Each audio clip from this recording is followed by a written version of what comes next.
Elle a acheté un bunker abandonné pour seulement 1 $, sans s'attendre à autre chose qu'à des déchets et des problèmes. Mais ce qui se cachait sous terre a transformé sa vie en un véritable cauchemar et a fait d'elle une cible pour ceux qui chassaient ce secret depuis des années. Écrivez dans les commentaires de quelle ville ou de quel pays vous regardez cette vidéo et abonnez-vous à la chaîne. La nuit était encore accrochée au mur de la petite pièce, épaisse et silencieuse, comme si elle refusait de partir. Dans le studio étroit, à peine plus grand qu'un garage reconverti, l'obscurité avait quelque chose de familier. Emily Parker était assise à la table branlante, près de la fenêtre, le dos légèrement voûté, les épaules tendues, attentive au moindre bruit, comme si le monde extérieur pouvait à tout instant frapper à la porte. L'électricité avait été coupée la veille, et la pièce n'était éclairée que par la lueur froide de l'écran de son ordinateur portable, lui-même suspendu à une vie fragile grâce à une rallonge branchée chez le voisin. Chaque pourcentage de batterie qui disparaissait lui donnait l'impression qu'un grain de sable supplémentaire tombait dans le sablier de leur vie. Sur le canapé-lit déplié, sa fille Nora dormait. Elle avait 9 ans, mais dans son sommeil, elle paraissait plus jeune, repliée sur elle-même sous une couverture trop fine, comme si son corps cherchait instinctivement à occuper le moins d'espace possible. Émilie la regarda longuement. Il y avait chez l'enfant une tranquillité presque douloureuse, une confiance silencieuse qui pesait sur sa mère bien plus lourdement que n'importe quelle dette. Émilie se leva doucement pour ne pas la réveiller et alla jusqu'à la kitchenette. Elle passa la main sur l'interrupteur par habitude, puis la laissa retomber, se rappelant qu'il ne servait plus à rien. Le noir était devenu un état permanent, une partie du décor. Sur la table, à côté de l'ordinateur, reposaient des enveloppes ouvertes. Les mots « avis final » et « délai de paiement » revenaient avec une régularité cruelle. Il restait un peu plus de 300 $ sur son compte bancaire, et déjà cette somme était divisée, promise, mangée à l'avance par des factures en retard. Le loyer était la plus lourde. Le papier officiel, froid et précis, annonçait qu'elle avait quelques jours, pas plus. Après cela, le studio ne serait plus à eux. Émilie avait lu et relu la lettre jusqu'à ce que les mots perdent leur sens, mais le message restait, ancré dans sa poitrine comme une vérité immuable. Elle travaillait dans un centre d'appel depuis plusieurs années. Ce n'était pas un métier qu'elle aimait, mais il payait les factures, tant bien que mal. Récemment, les heures avaient été réduites. On parlait d'optimisation, de nouvelles solutions numériques, de logiciels capables de faire le travail de plusieurs personnes sans se fatiguer. Émilie avait écouté ces explications en silence, hochant la tête, sachant qu'aucun argument ne changerait rien. Elle faisait partie de ces chiffres que l'on ajuste sans les regarder. Cette nuit-là, elle ne cherchait pas un miracle. Elle cherchait du temps. Quelques semaines, peut-être un mois. Un endroit où stocker leurs affaires, une possibilité de tenir encore un peu. Elle parcourait Internet sans réel espoir, passant d'une annonce à l'autre, les yeux brûlants de fatigue. Des petits boulots, des espaces de stockage bon marché, tout ce qui pouvait repousser l'inévitable. C'est ainsi qu'elle se retrouva sur un site gouvernemental de vente aux enchères de biens saisis ou déclassés. Elle y était déjà passée auparavant, sans succès. On y vendait de vieux bureaux, des chaises, des ordinateurs obsolètes, parfois des voitures dont personne ne garantissait le démarrage. Elle faisait défiler les pages machinalement quand une annonce attira son regard. Pas parce qu'elle promettait quelque chose, mais parce qu'elle semblait vouloir repousser toute personne sensée. Le titre était sec, presque agressif. Infrastructure militaire désaffectée, mise à prix minimal, 1 $. Il n'y avait aucune photographie, seulement des coordonnées GPS et une ligne écrite en rouge, comme un avertissement qu'on préférerait ignorer. L'acheteur assume l'entière responsabilité. Le site précisait que l'objet était déclaré dangereux, que l'accès se faisait à ses risques et périls. Émilie cligna des yeux et relut. 1 $. Elle ouvrit la description complète. Le lieu se trouvait dans une zone désertique du sud-est de l'Oregon, loin des grandes routes, là où les cartes deviennent presque vides. L'année de construction remontait au début des années 50. La fermeture officielle datait de la fin des années 60. Les installations souterraines couvraient une surface impressionnante. Aucune alimentation en eau, aucune électricité, aucun accès routier en état. L'état des structures était inconnu. Rien dans ces lignes impersonnelles n'offrait la moindre promesse. Elle resta longtemps immobile, les mains posées de part et d'autre du clavier. Elle savait que ce genre d'annonce cachait presque toujours des problèmes sans fin. Pourtant, une pensée insista, lente et obstinée. Si cela ne coûtait qu'1 $, peut-être que ce qu'il y avait là-bas valait au moins le carburant nécessaire pour s'y rendre. Du métal, des câbles, quelque chose qu'elle pourrait revendre. Elle ne se voyait pas comme une aventurière ou une chercheuse de trésors. Elle se voyait simplement comme une mère qui tentait d'éviter que son enfant se retrouve sans toit. Elle consulta la carte satellite. À la place des photos, un rectangle gris apparaissait au milieu du sable et de la végétation sèche. Une dalle de béton, une clôture rouillée, des panneaux d'avertissement à peine visibles. Tout respirait l'abandon. Et pourtant, quelque chose dans cette image la retint. Peut-être parce que, comme elle, cet endroit semblait avoir été oublié par le monde. Il était 4h48 quand elle saisit le montant de l'enchère. 1 $. Ses doigts tremblaient légèrement, non d'excitation, mais d'une fatigue profonde, mêlée à une étrange résignation. Elle ne croyait pas à la chance. Elle croyait simplement qu'il n'y avait plus beaucoup de portes à ouvrir. Lorsqu'elle valida la mise, elle n'eut ni frisson, ni sourire. Seulement un soupir, comme si elle venait de poser un sac trop lourd à terre, ne serait-ce qu'un instant. 3 jours plus tard, un message apparut dans sa boîte électronique. La mise avait été acceptée. Le lot lui appartenait. Les documents devaient être récupérés dans un bureau de l'administration fédérale à Salem, dans un délai de 2 semaines. Émilie fixa l'écran sans bouger. Tout était allé trop vite, trop simplement. Une partie d'elle s'attendait presque à ce que l'annonce disparaisse ou que quelqu'un la prévienne d'une erreur. Rien de tel n'arriva. Elle sentit l'air quitter lentement sa poitrine, comme si son corps comprenait avant son esprit que quelque chose d'important venait de se produire. Le bureau se trouvait dans un bâtiment discret, entouré de vitrines fermées et d'enseignes décolorées.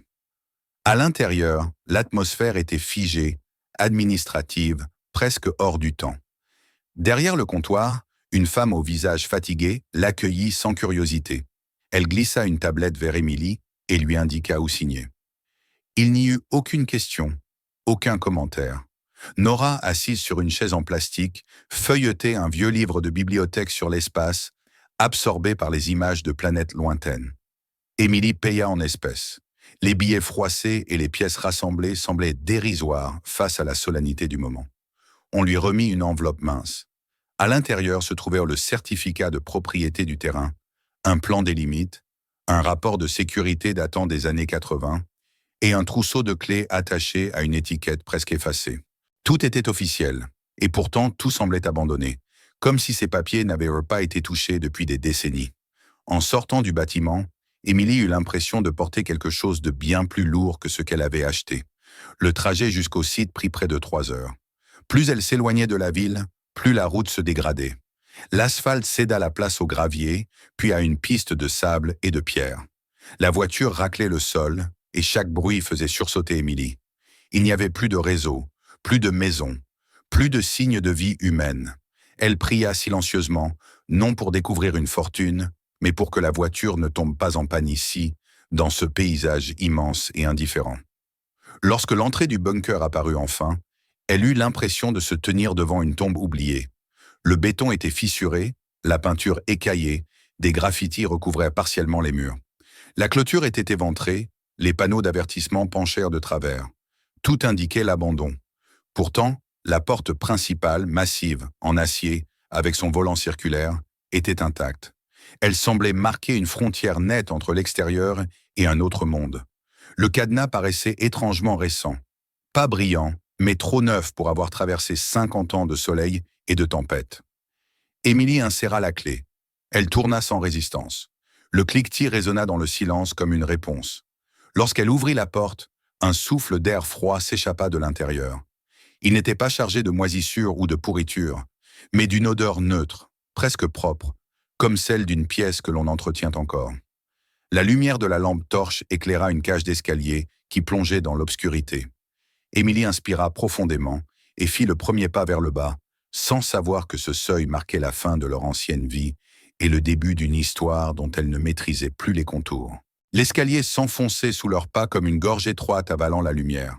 Émilie descendait lentement, une main serrée autour de la lampe torche, l'autre posée derrière elle, prête à retenir Nora au moindre faux pas.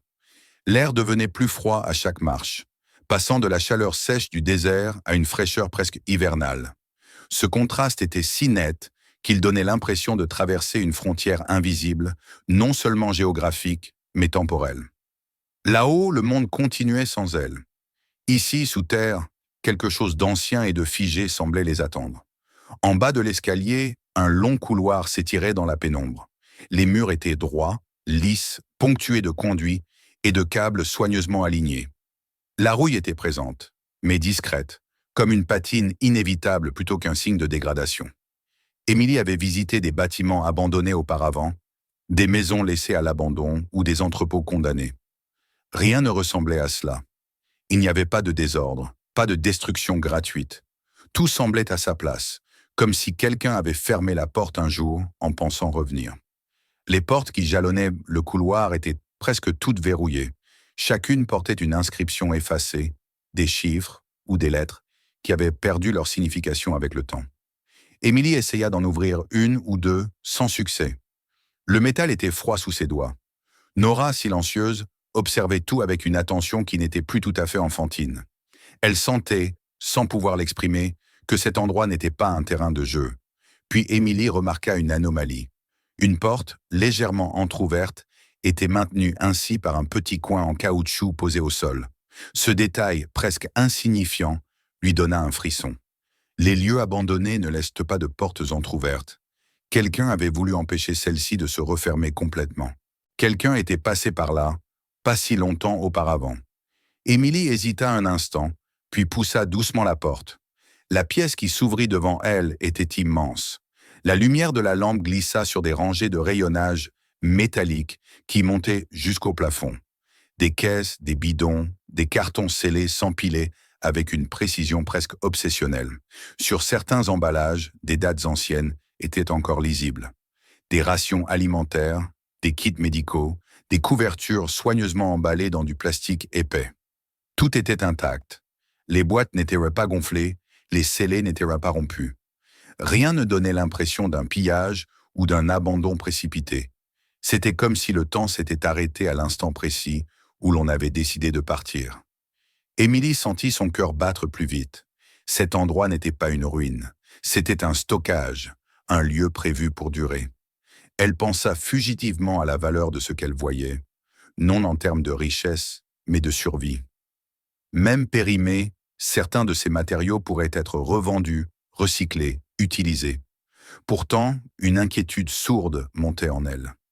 Pourquoi tout cela était-il encore là? Dans un coin de la pièce, une table en métal était installée, propre, presque dépoussiérée par rapport au reste. Sur cette table reposait un objet qui attira immédiatement l'attention d'Émilie. Un épais cahier relié, posé bien droit, comme si quelqu'un venait de le quitter quelques minutes plus tôt. Elle s'en approcha et l'ouvrit. Les pages étaient couvertes d'une écriture régulière, parfois serrée, parfois tremblée. Les premières entrées remontaient à plusieurs décennies.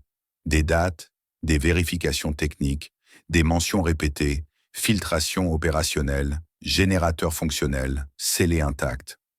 En tournant les pages, Émilie remarqua que l'écriture changeait. Le ton restait le même, mais la main n'était plus tout à fait identique. Plusieurs personnes s'étaient succédé, toutes animées par la même volonté méthodique de consigner et de préserver. Les dernières pages la glacèrent. Les entrées étaient récentes. Les dates n'avaient été rien d'historique. La dernière vérification remontait à moins d'une semaine. La phrase finale, écrite avec une encre encore sombre, disait simplement que la responsabilité avait été transmise au destin. Aucune signature claire, seulement des initiales qui ne signifiaient rien pour Émilie. Elle referma lentement le cahier, consciente que ce simple objet détruisait l'idée même d'abandon. Quelqu'un avait entretenu cet endroit, fidèlement, longtemps après que le monde officiel l'eût oublié. Nora, qui s'était éloignée, appela doucement sa mère.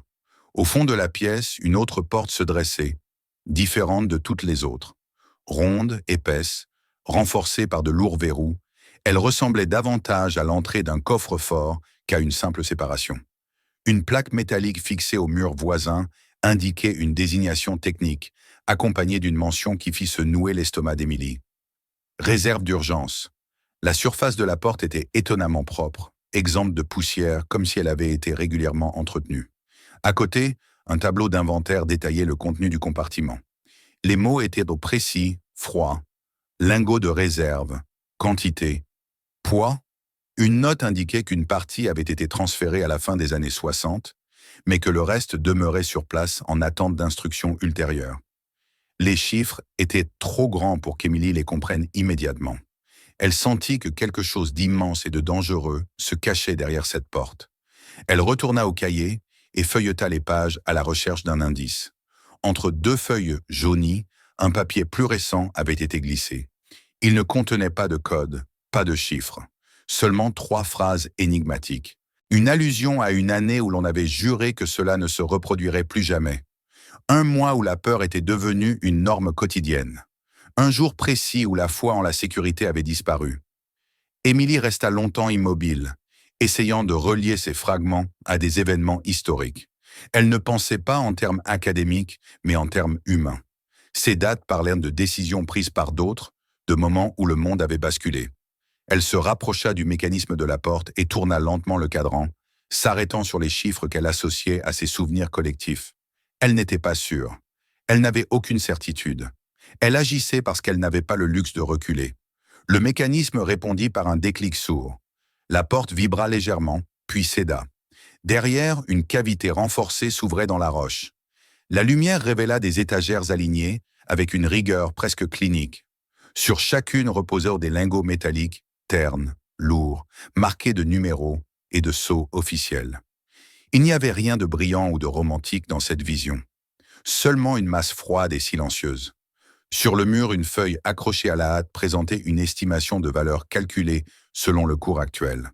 Le chiffre inscrit semblait irréel. Émilie dut s'asseoir, incapable de soutenir le poids de ce qu'elle comprenait. Ses pensées ne s'envolèrent pas vers des images de luxe. Elles allèrent vers des choses simples.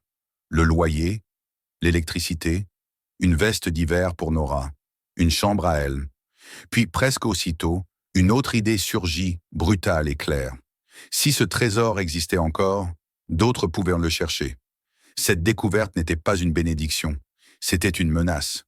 Comme pour confirmer cette intuition, un bruit résonna dans le couloir. Des pas, pas un seul, mais plusieurs. Des voix basses, rapides, sûres d'elle. Émilie éteignit la lampe et attira Nora contre elle. Dans l'obscurité, le bunker sembla retenir son souffle. Elle comprit alors que cet endroit n'était pas seulement un vestige du passé. Il était le centre d'un enjeu bien vivant, et elle venait d'y entrer sans protection. Dans l'obscurité presque totale, le moindre son prenait une ampleur démesurée.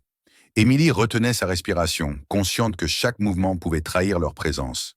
Les voix se rapprochaient, étouffées par les parois épaisses du bunker, mais suffisamment distinctes pour qu'elle comprenne qu'il ne s'agissait pas de visiteurs égarés. Les phrases étaient de courtes, précises, prononcées avec l'assurance de ceux qui savent exactement où ils vont. Il n'y avait ni hésitation, ni surprise dans leur ton. Ils étaient venus avec un objectif, et ce lieu ne leur était pas inconnu. Nora se serrait contre elle, sentant le changement dans l'air sans en saisir la cause. Émilie posa une main ferme sur l'épaule de sa fille pour la rassurer, tout en luttant contre la panique qui montait en elle. Elle comprenait maintenant que la découverte derrière la porte ronde n'était pas un secret endormi, mais un trésor surveillé par des ombres patientes. Ces hommes n'étaient ni des agents de l'État ni des secouristes. Ils avançaient comme des propriétaires privés de ce qu'ils estimaient leur appartenir. Émilie chercha autour d'elle, tâtonnant le mur de béton à la recherche de quelque chose, n'importe quoi, qui pourrait leur offrir un avantage. Ses doigts rencontrèrent une plaque métallique, froide, marquée de lettres partiellement effacées. Elle se souvenait vaguement des termes techniques aperçus plus tôt dans le cahier. Sans vraiment comprendre ce qu'elle faisait, elle abaissa un levier fixé juste en dessous. Le geste était instinctif, dicté par l'urgence plutôt que par la réflexion. Le bunker réagit comme une bête que l'on réveille brutalement. Un grondement profond monta des entrailles du complexe, suivi d'un cliquetis mécanique qui se répercuta dans les couloirs. Des lampes de secours s'allumèrent, projetant une lumière rougeâtre sur les murs. Une alarme retentit, sourde et répétitive, conçue pour résonner jusque dans les os. Émilie sentit le sol vibrer sous ses pieds, tandis que des portes blindées, invisibles quelques secondes plus tôt, commençaient à se déplacer, glissant lentement sur leurs rails avec un bruit de métal écrasé. Les voix dans le couloir changèrent immédiatement de ton. L'assurance céda la place à l'irritation, puis à une forme de panique contrôlée. Les pas s'accélérèrent. Les hommes comprenaient que le bunker, conçu pour résister à des catastrophes inimaginables, pouvait tout aussi bien se transformer en piège mortel. Ils n'étaient plus les chasseurs confiants. Ils étaient des intrus menacés par la machine qu'ils convoitaient. Émilie n'attendit pas de voir ce qui se passerait ensuite. Elle saisit la main de Nora et l'entraîna hors de la chambre forte, traversant le vaste espace de stockage dans un vacarme d'alarmes et d'échos. Les rayonnages projetaient des ombres déformées, donnant à l'endroit une apparence irréelle. Chaque respiration brûlait ses poumons, mais elle refusait de ralentir. Son esprit se focalisait sur une seule chose: sortir d'ici avant que le bunker ne se referme entièrement. Au fond de la salle, elle aperçut une porte étroite, presque dissimulée derrière des caisses. Une plaque indiquait qu'il s'agissait d'une sortie de secours. Elle l'ouvrit d'un coup d'épaule et se retrouva face à un tunnel incliné qui montait vers la surface. Des bandes lumineuses longèrent le sol, guidant le chemin dans une lueur pâle. Émilie poussa Nora devant elle, la soutenant quand ses jambes fléchissaient sous l'effort. Derrière elle, les bruits métalliques se multipliaient. Des sections entières du bunker se fermaient, isolant des zones entières comme des compartiments étanches. Elle courait, trébuchant parfois, haletante, tandis que l'alarme continuait de hurler. Émilie entendait encore les voix des hommes, désormais déformées par la distance et la colère. Elle savait qu'ils n'abandonneraient pas facilement. Le tunnel semblait interminable, mais enfin, une lueur naturelle apparut devant elles. Elles émergèrent à l'air libre par une ouverture dissimulée entre des rochers et des buissons secs. À peine avaient-elles repris leur souffle qu'Émilie aperçut la porte principale du bunker au loin. Plusieurs silhouettes en sortirent de précipitamment avant que le lourd battant d'acier ne se referme complètement. Les hommes se retournèrent presque aussitôt, leurs regards se fixant sur Émilie et Nora.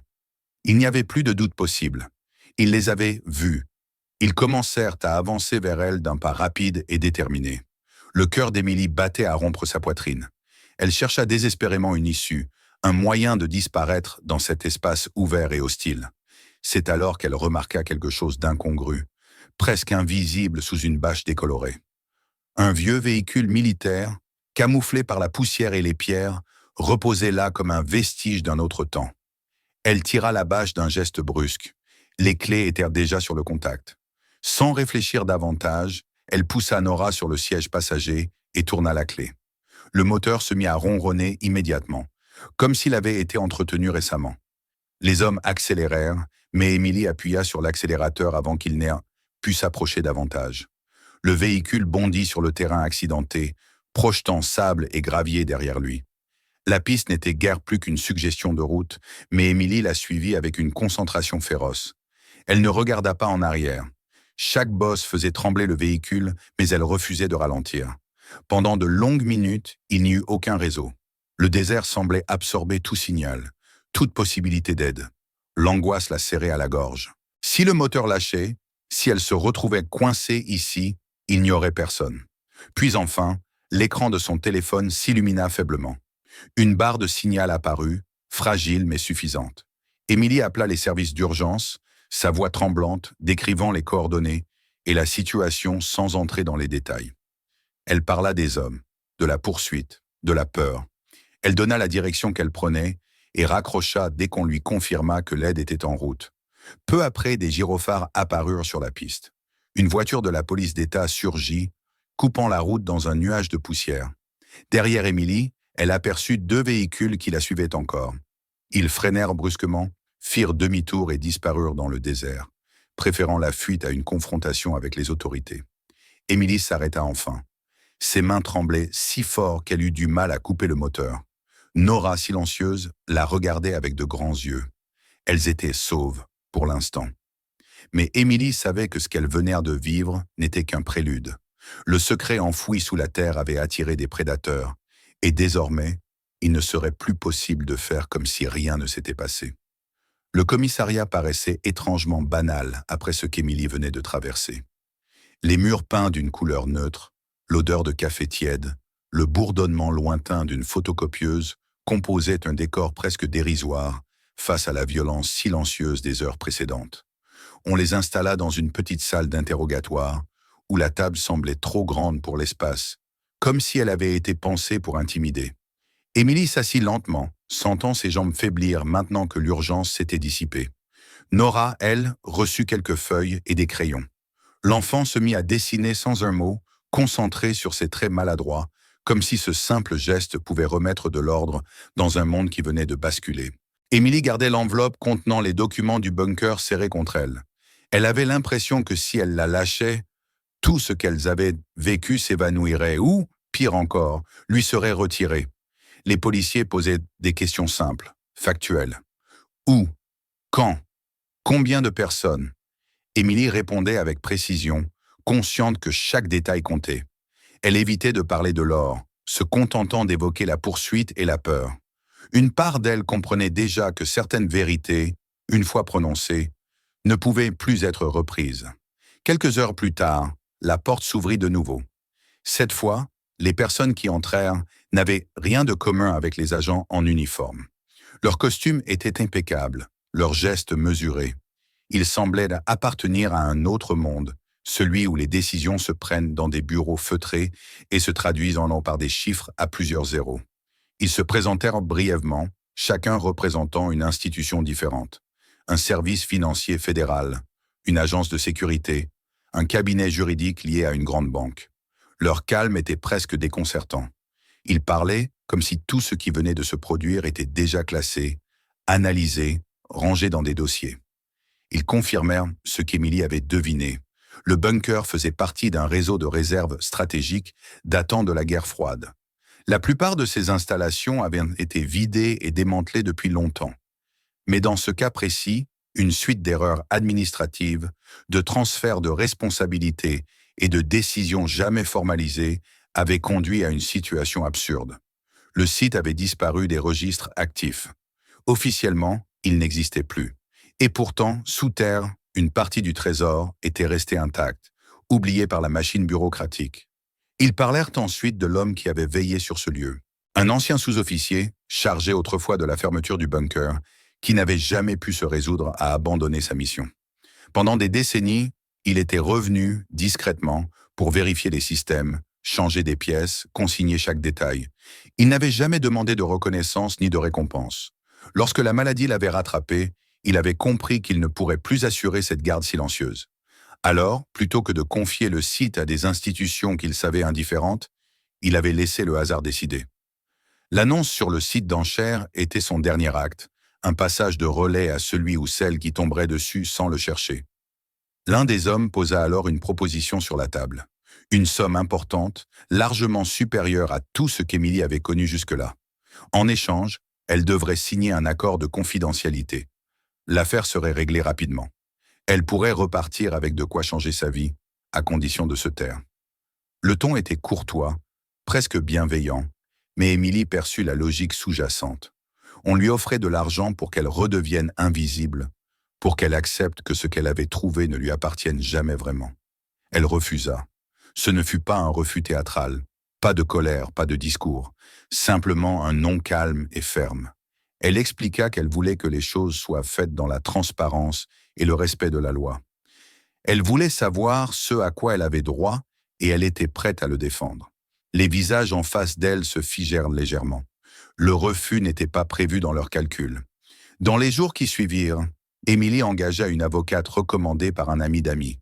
Ellen Price travaillait dans un petit bureau à Reno. Elle n'avait ni secrétaire sophistiquée, ni vue impressionnante, mais sa réputation la précédait.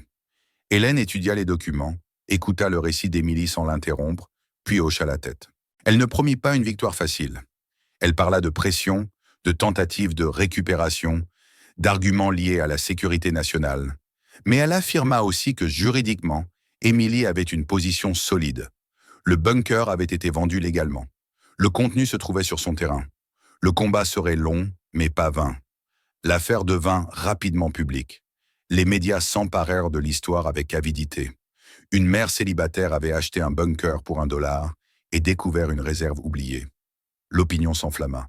Certains parlèrent d'injustice flagrante, d'autres de chance insolente. Émilie se retrouva au centre d'un tourbillon qu'elle n'avait jamais imaginé. Elle aurait voulu se cacher, mais Hélène lui expliqua que la visibilité était désormais leur meilleure protection. Tant que les projecteurs restaient braqués sur elle, il serait plus difficile de la faire taire. Les tentatives de pression ne tardèrent pas. Des procédures d'urgence furent lancées pour tenter de reprendre le contrôle du site. Des gardes armés apparurent autour du bunker. Hélène répliqua aussitôt par des recours, des communiqués, la publication de documents prouvant l'abandon administratif du lieu. Plus l'État insistait, plus il donnait l'impression de vouloir récupérer quelque chose qu'il avait lui-même laissé disparaître. Des soutiens inattendus se manifestèrent. Des associations militant pour la transparence, des vétérans touchés par l'histoire du gardien anonyme, des juristes bénévoles. Parallèlement, l'enquête sur les hommes qui avaient tenté de s'emparer de l'or progressait. Ils faisaient partie d'un réseau informel de chasseurs de réserve, surveillant les ventes publiques et exploitant les failles du système. Leur fuite dans le désert n'avait fait que retarder l'inévitable. Finalement, un compromis fut trouvé. Après des mois de négociations et d'audiences, un accord fut signé. Émilie fut reconnue comme propriétaire légitime du contenu. L'or serait vendu progressivement, par des canaux officiels, afin de ne pas perturber le marché. L'État percevrait une part importante sous forme de taxes et de contributions. Émilie, de son côté, recevrait une somme suffisante pour transformer sa vie, tout en bénéficiant d'une protection juridique et d'audits transparents. La première chose qu'elle fit fut d'une simplicité presque désarmante. Elle paya le loyer en retard, puis elle fit rétablir l'électricité et l'eau. Des gestes ordinaires, mais qui lui rendirent un sentiment de normalité qu'elle croyait perdue. Elle emmena ensuite Nora acheter une veste d'hiver. Une vraie, solide, qui se fermait correctement. L'enfant choisit un modèle modeste. Émilie comprit alors à quel point la précarité avait marqué sa fille. Peu à peu, une autre vie se dessina. Émilie quitta son emploi au centre d'appel et fonda un organisme d'aide pour les familles en difficulté. Elle voulait offrir ce qu'elle n'avait jamais eu, un soutien immédiat, sans humiliation, pour les moments où tout menace de s'effondrer. Le fonds aida des milliers de personnes, puis des dizaines de milliers, à travers des aides ciblées et humaines. Le bunker, lui, fut transformé en lieu de mémoire et de formation. Non pas un temple de l'or, mais un rappel de ce que les systèmes peuvent oublier. Des années plus tard, Émilie y retourna un soir, seule. Le désert était calme, les étoiles immobiles. Elle pensa à l'homme qui avait veillé sur ce trésor sans jamais en profiter et à tout ce que cet or avait permis d'éviter. Elle comprit alors que la vraie richesse n'avait jamais été enfouie sous la terre, mais dans la possibilité de ne plus disparaître, de laisser une trace qui protège les autres. Abonnez-vous à la chaîne pour ne pas manquer les nouvelles histoires. Écrivez dans les commentaires de quelle ville ou de quel pays vous regardez cette vidéo. Regardez les vidéos suivantes et d'autres contenus à l'écran et partagez cette vidéo avec ceux à qui elle pourrait être utile ou importante.